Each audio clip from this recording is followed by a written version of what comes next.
चल रहा है, जिसके बाद नागपुर में दंगा भी हुआ था।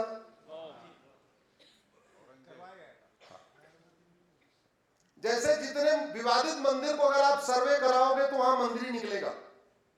जहां खुदा वहां भगवान,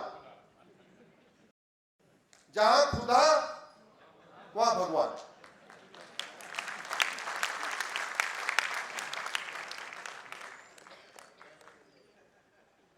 वैसे ही जितनी समस्याएं हैं इनके रूट में जाएंगे तो या तो एक अंग्रेजों का कानून होगा या तो कांग्रेस का कानून होगा। संभाजी नगर का विवाद क्या, इसको समझिए। संभाजी नगर का विवाद है, एक वहां पे कब्र है, उस वहशी दरिंदे की कब्र है जिसने हमारे लाखों पूर्वजों की हत्या की है। उस वहशी दरिंदे की कब्र है जिसके आदेश पे हमारी लाखों माताओं और बहनों का बलात्कार हुआ। उस वहशी दरिंदे की कब्र है जिसके आदेश पे भाग्यनगर वाले क्षेत्र में रजाकारों ने असंख्य नरसंहार किया। लेकिन उस वहशी दरिंदे की कब्र को सुरक्षित करने के लिए ये 1958 में नेहरू जी ने कानून बनाया, इसका नाम है एंशिएंट मॉन्यूमेंट एक्ट।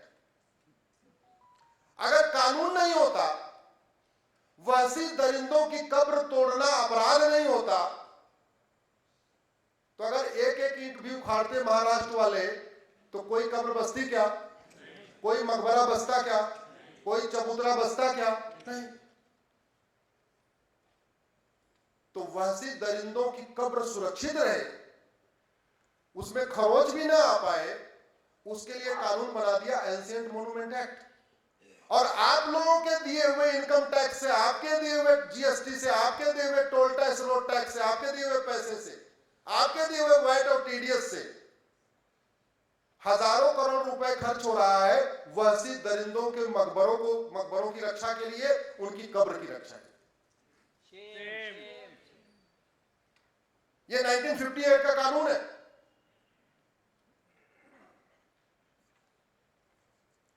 चीन हमसे 2 साल के बाद आजाद हुआ था।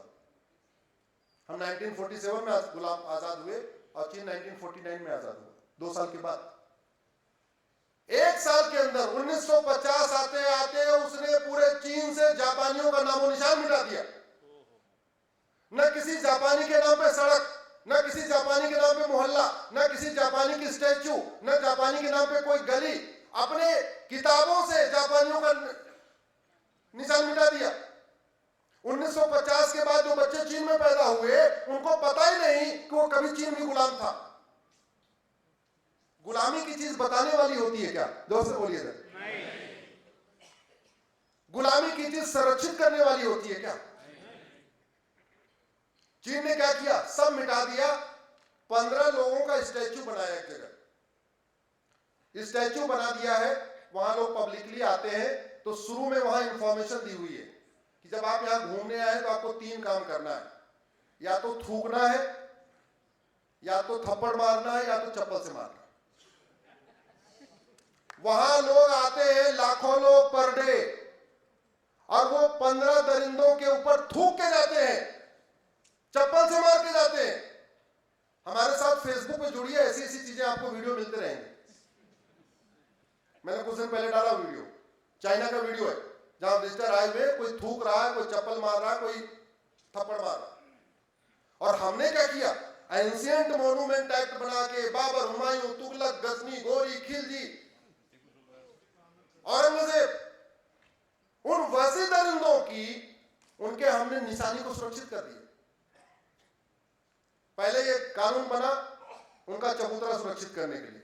उसके बाद 1991 में एक और कानून बना, उसका नाम है प्लेस ऑफ वर्शिप एक्ट।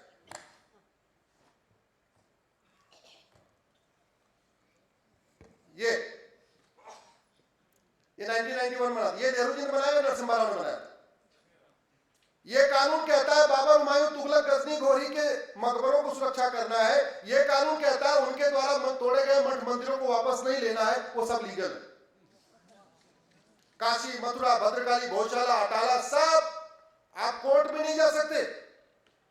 हिंदुओं के लिए कोर्ट का दरवाजा बंद कर दिया। जब मैंने 2020 में इस कानून को चैलेंज किया, इस कानून को स्टे करवाया, उसके बाद से 18 स्थानों पे सर्वे का ऑर्डर हुआ।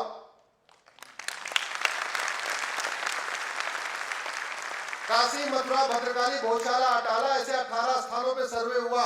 और जहां खुदा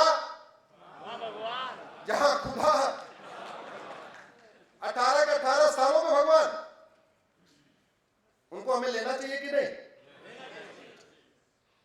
मैं आपसे वैसे प्रैक्टिकली पूछता हूं, मान लीजिए आप कमजोर हैं,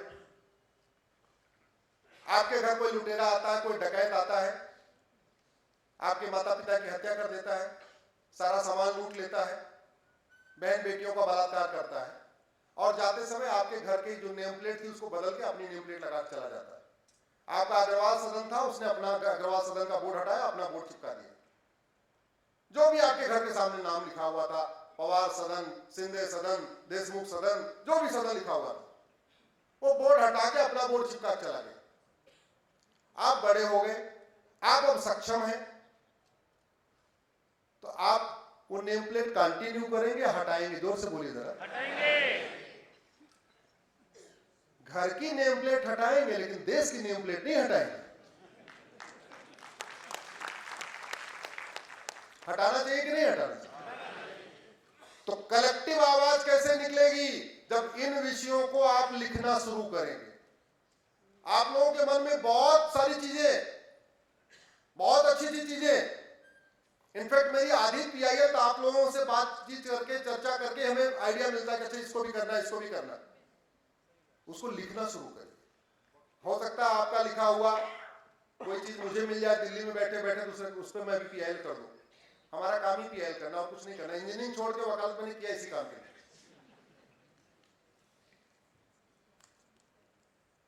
गुलामी के नाम चलते रहे उसके लिए कानून बना दिया, गुलामी के निशान चलते रहे उसके लिए कानून बना दिया, गुलामी की कुरीतियां चलती रहे उसके लिए कानून बना दिया, गुलामी की कुप्रथाएं चलती रहे उसके लिए कानून बना दिया, गुलामी की पुलिस व्यवस्था चलती रहे इसलिए 1861 का पुलिस एक्ट बदला नहीं, गुलामी की न्यायिक व्यवस्था चलती रहे इसलिए कानून को बदला नहीं, गुलामी की प्रशासनिक व्यवस्था चलती रहे इसके लिए कानून बदला नहीं। आप जरा देखो, मतलब आपका ना सिर शर्म से झुक जाएगा।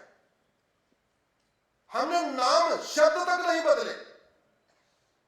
जो पहले था पुलिस थाना, वो थाना आज भी थाना, जो थानेदार वो आज भी थानेदार। अरे थाने को प्राथमिक सुरक्षा केंद्र कहिए तो अच्छा लगेगा कि नहीं लगेगा? प्राइमरी सिक्योरिटी सेंटर अगर हम थाना को बोले अच्छा लगेगा कि नहीं लगेगा? जैसे प्राथमिक स्वास्थ्य केंद्र होता है तो थाना हमारा क्या है? प्राथमिक सुरक्षा केंद्र है। अगर थानेदार को सुरक्षा अधिकारी कहे तो उसके अंदर थोड़ा सुरक्षा की भावना आएगी। अभी वो थानेदार बना हुआ है, वो हवलदार बना हुआ है, वही पेशकार जो अंग्रेज देके गए थे, जो मुगल देके गए थे, वही जिलेदार, वही थानेदार, वही कलेक्टर, वही कप्तान। हमने शब्द तक नहीं बदले। जब शब्द नहीं बदले तो सोच कैसे बदलेगी? सोच तो शब्दों से बदलती है ना। जो हम लिखते हैं, जो पढ़ते हैं, जो सुनते हैं, जो बोलते हैं, उसी से सोच बदलती है। जब शब्द ही नहीं बदला तो कैसे होगा? संविधान की कैसे कैसे व्याख्या हुई है उस पे मैं आप लोगों से एक बहुत गंभीर बात करने वाला हूं।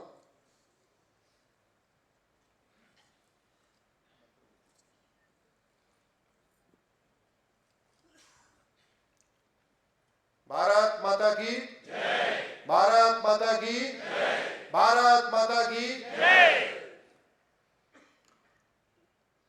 23 अगस्त 1948 को संविधान सभा में चर्चा हो रही थी।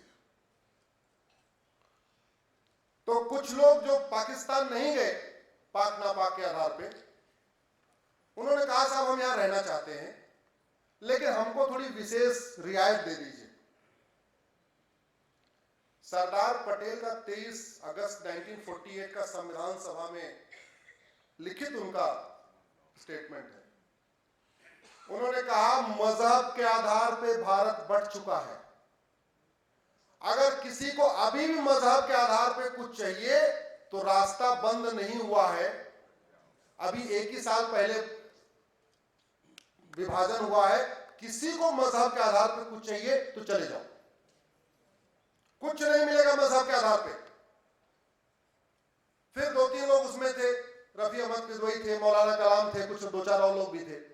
बोले साहब ऐसा है, कोई विशेष दर्जा नहीं चाहिए, कोई कुछ नहीं चाहिए, लेकिन चूंकि विभाजन पाक नापाक के आधार पे हुआ है, हिंदुओं के अंदर गुस्सा है, लाखों लोग मारे गए हैं, बहुत सारे लोग दुकान मकान छोड़ के आए हैं, सब कुछ हुआ है। भाई यहां से किसी को मार के नहीं भगाया गया था ना, लेकिन वहां से दौड़ा दौड़ा को भगाया था। यहां से किसी को पलायन करने के लिए मजबूर नहीं किया था, लेकिन वहां से पलायन हुआ था।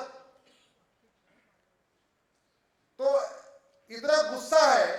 1950 में इलेक्शन होगा, जो सरकार बनेगी वो हिंदुओं की बनेगी। हालांकि वो हिंदुओं की सरकार बनी नहीं, अलग बात है।